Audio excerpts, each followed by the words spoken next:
कृष्ण कोणाला म्हणायचं? बघा, असं एक वर्णन आहे, कोटी जन्म कृतम पापम कृषिरित्युच्यते बुधैहि तन्नाशन करो देवहा कृष्ण इत्यभिधीयते.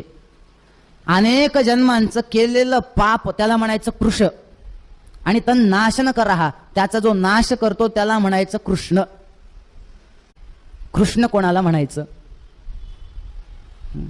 बघा, असं एक वर्णन आहे, कोटी जन्म कृतम पापम कृषिरित्युच्यते बुधैहि तन्नाशन करो देवहा कृष्ण इत्यभिधीयते.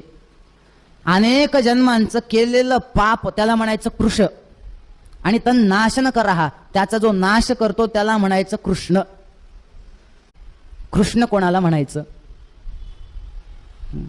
बघा, असं एक वर्णन आहे, कोटी जन्म कृतम पापम कृषिरित्युच्यते बुधैहि तन्नाशन करो देवहा कृष्ण इत्यभिधीयते.